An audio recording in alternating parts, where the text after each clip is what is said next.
2 Samuel chapters 13 through 15. Chapter 13.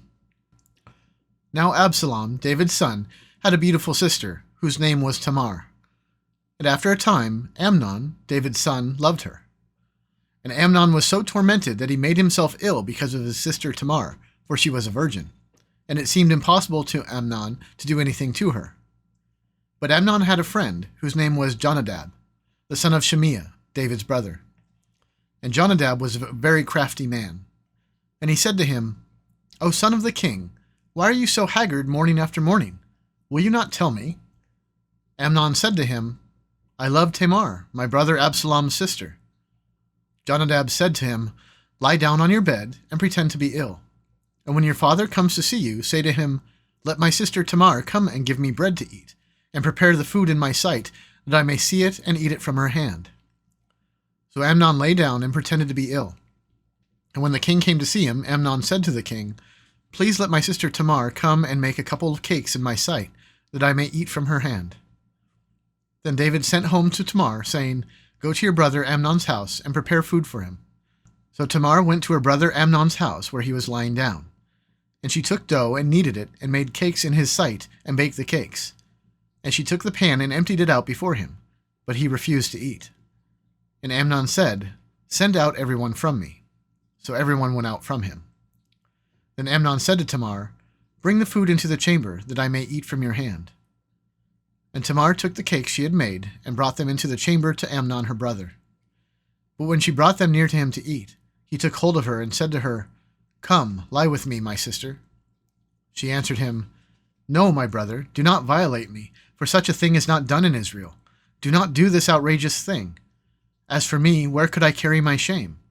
And as for you, you would be as one of the outrageous fools in Israel.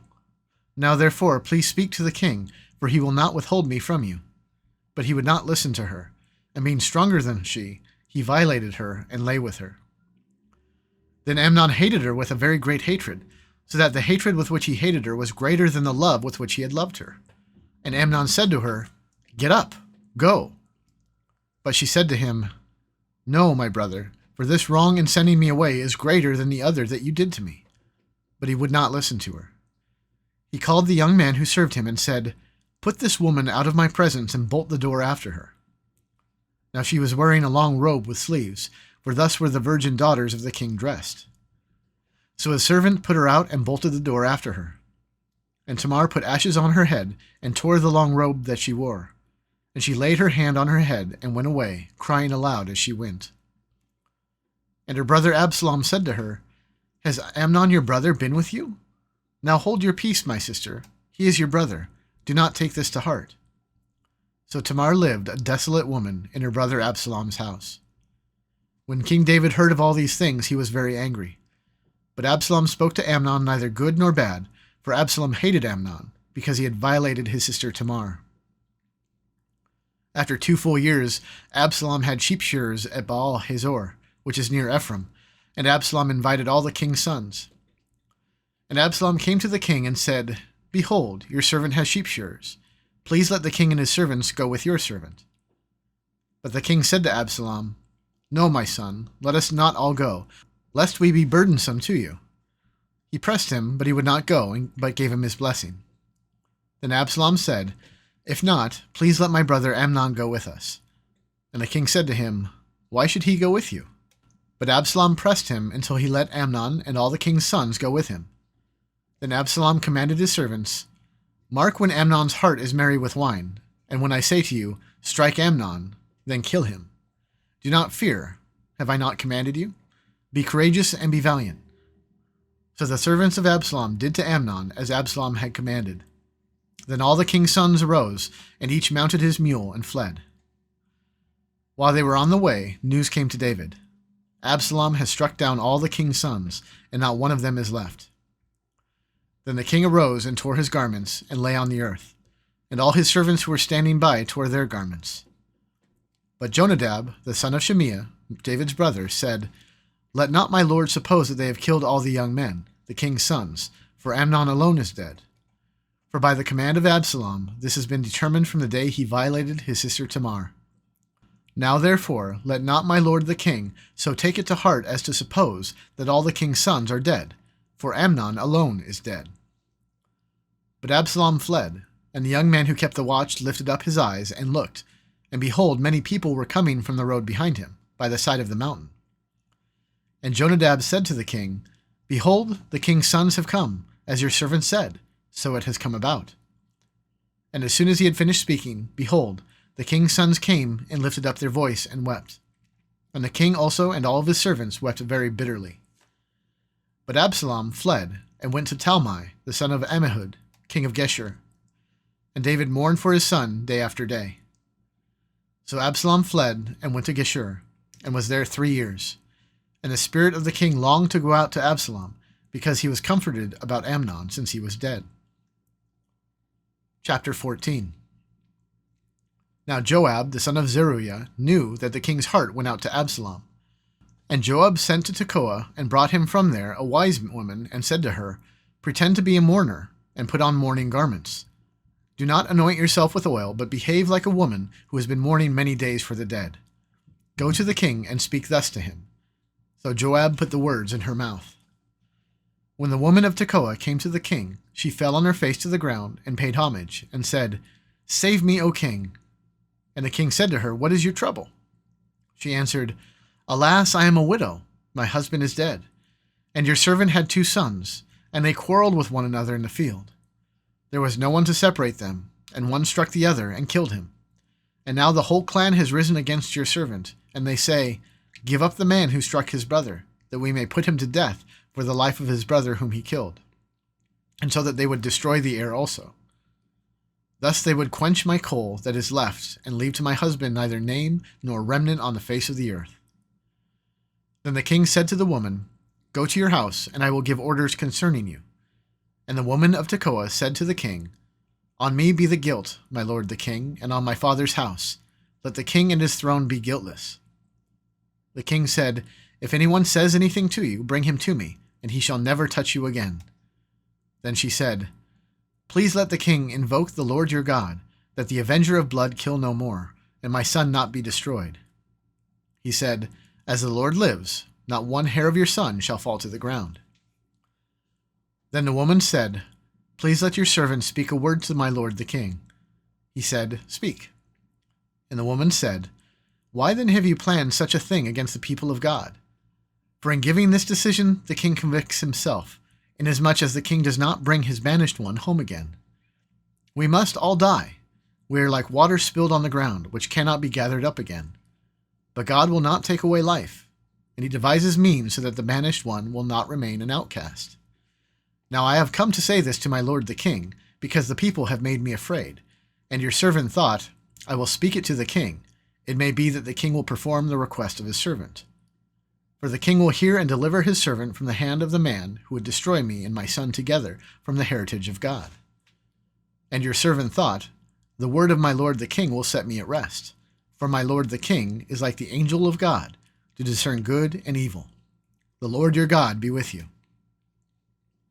Then the king answered the woman, Do not hide from me anything I ask you. And the woman said, Let my lord the king speak. The king said, Is the hand of Joab with you in all this? The woman answered and said, As surely as you live, my lord the king, one cannot turn to the right hand or to the left from anything that my lord the king has said. It was your servant Joab who commanded me. It was he who put all these words in the mouth of your servant. In order to change the course of things, your servant Joab did this. But my lord has wisdom like the wisdom of the angel of God, to know all things that are on the earth.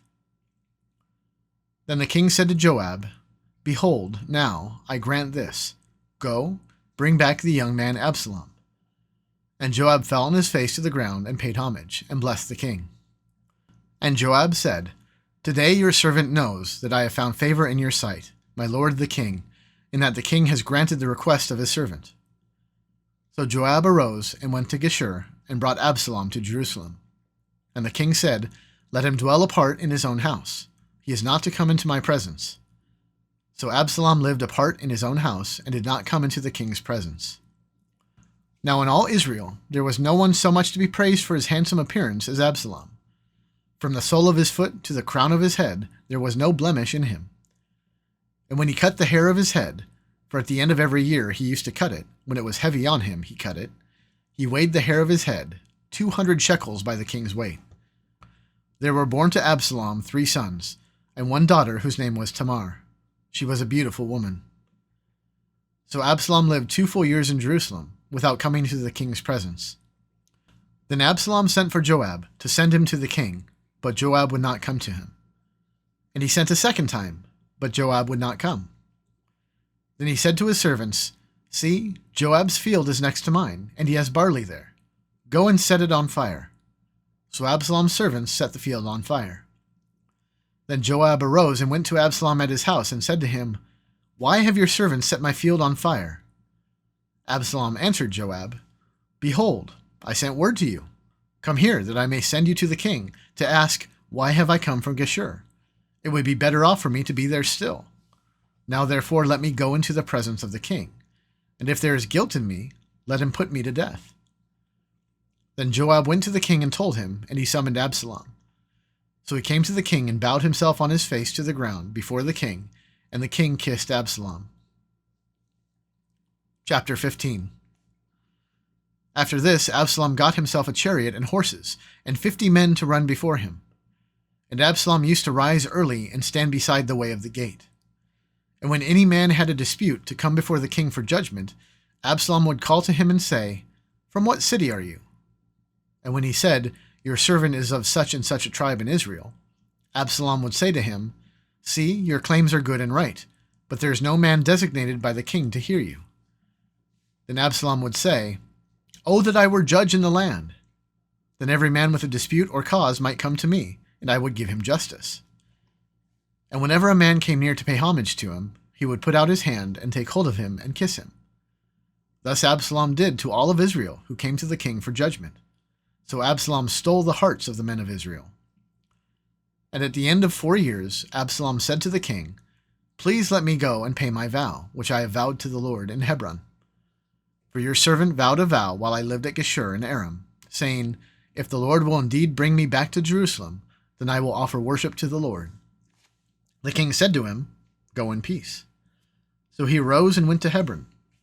But Absalom sent secret messengers throughout all the tribes of Israel, saying, "As soon as you hear the sound of the trumpet, then say, Absalom is king at Hebron."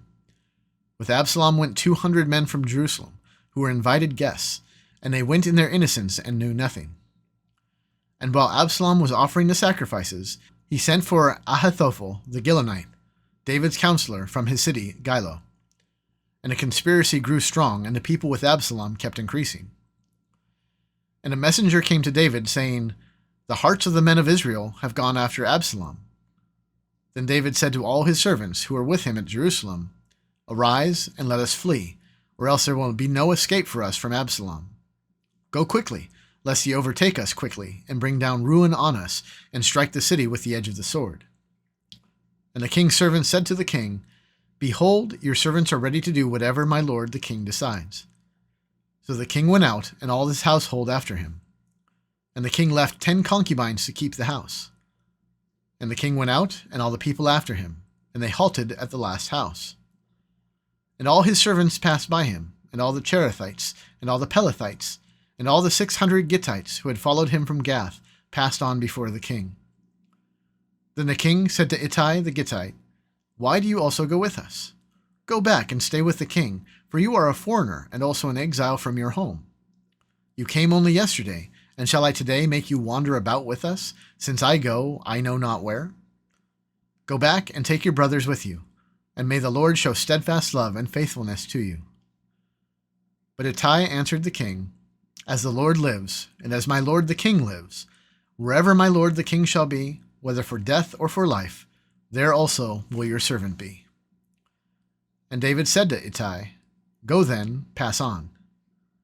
So Ittai the Gittite passed on with all his men and all the little ones who were with him. And all the land wept aloud as all the people passed by, and the king crossed the brook Kidron, and all the people passed on toward the wilderness. And Abiathar came up, and behold, Zadok came also with all the Levites, bearing the ark of the covenant of God.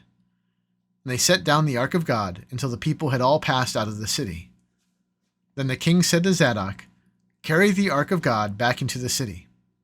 If I find favor in the eyes of the Lord, he will bring me back and let me see both it and his dwelling place. But if he says, 'I have no pleasure in you,' behold, here I am. Let him do to me what seems good to him." The king also said to Zadok the priest, "Are you not a seer? Go back to the city in peace with your 2 sons, Ahimaaz your son, and Jonathan the son of Abiathar. See, I will wait at the fords of the wilderness until word comes from you to inform me." So Zadok and Abiathar carried the ark of God back to Jerusalem, and they remained there. But David went up the ascent of the Mount of Olives, weeping as he went, barefoot and with his head covered. And all the people who were with him covered their heads, and they went up weeping as they went. And was told David, "Ahithophel is among the conspirators with Absalom." And David said, "O Lord, please turn the counsel of Ahithophel into foolishness." While David was coming to the summit where God was worshipped, behold, Hushai the Archite came to meet him, with his coat torn and dirt on his head. David said to him, "If you go on with me, you will be a burden to me. But if you return to the city and say to Absalom, 'I will be your servant, O king, as I have been your father's servant in time past,' so now I will be your servant. Then you will defeat for me the counsel of Ahithophel. Are not Zadok and Abiathar the priests with you there? So whatever you hear from the king's house, tell it to Zadok and Abiathar the priests. Behold, their 2 sons are with them there, Ahimaaz, Zadok's son, and Jonathan, Abiathar's son. And by them you shall send to me everything you hear." So Hushai, David's friend, came into the city, just as Absalom was entering Jerusalem.